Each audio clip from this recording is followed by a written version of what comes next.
Good morning. Bonjour. It's a pleasure to be with you all today. In the next minutes, I'm going to talk to you about the Inuit of Nunavik, whom I'm working with, and I'm working for the last 13 years. And I've been fortunate enough to work closely with a great leader, with the president of Makivikk Corporation, Pita.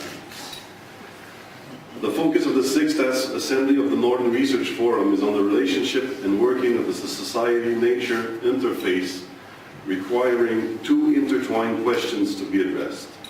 First, what will be the economic, industrial, cultural, and political consequences of the accelerating global ice melt in different time spans, medium and long term? Second, what economic, industrial, cultural, and political possibilities and challenges are facing humankind in light of global ice reduction?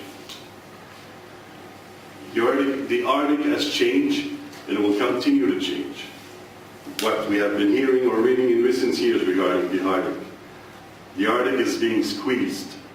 In 2007, the largest recorded tundra fire in the circumpolar Arctic released approximately as much carbon into the atmosphere as the tundra has stored in the previous 50 years. According to the U.S. Geological Survey, Greenland's offshore regions may contain up to 50 billion barrels of oil, the equivalent of Libya's reserves. International interest in the Arctic is heating up because, to put it simply, the Arctic is heating up. It has become a global hot topic, as Peter Harrison, former Deputy Minister of Indian and Northern Affairs, would say. Our non-Arctic nations have suddenly been bitten by the gold rush bug. From the 1940s to the 1980s, extensive mining exploration campaigns were carried out in northern Quebec, Canada, and left a total of 595 potential abandoned mining exploration sites. Since then, a major program of cleanup has been initiated by Makivikk Corporation. Once the first line of defense against the Soviet missile attack, 42 radar sites across Arctic Canada were left contaminated with oil, fuel, and PCPs.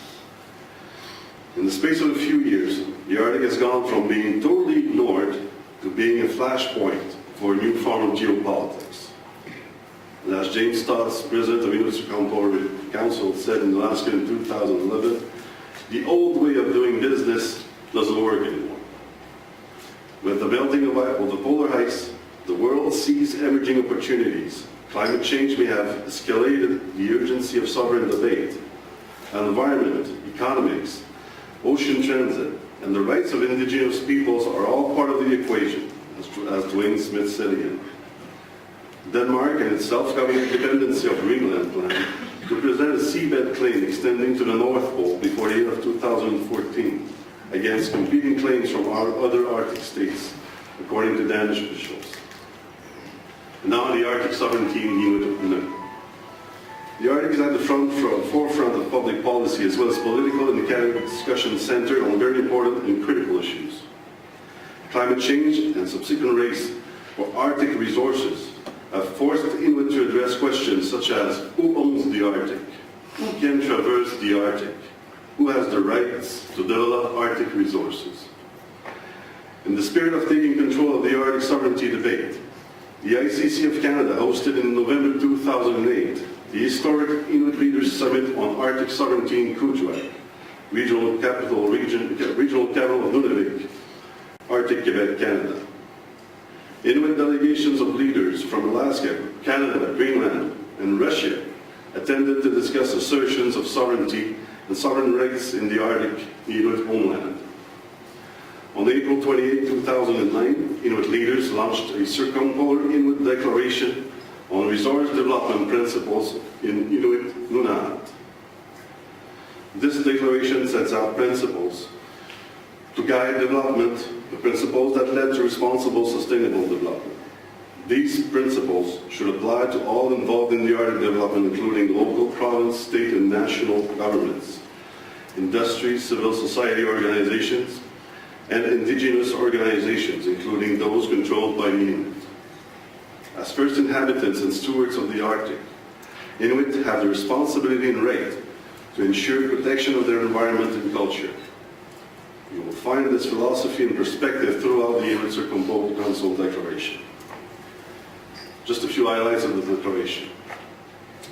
This declaration emphasizes the unity of Inuit as a people across 4 countries, addresses the unique relationships Inuit have with each other of their respective state, calls for closer collaboration among Arctic states and Inuit on all matters on Arctic sovereignty.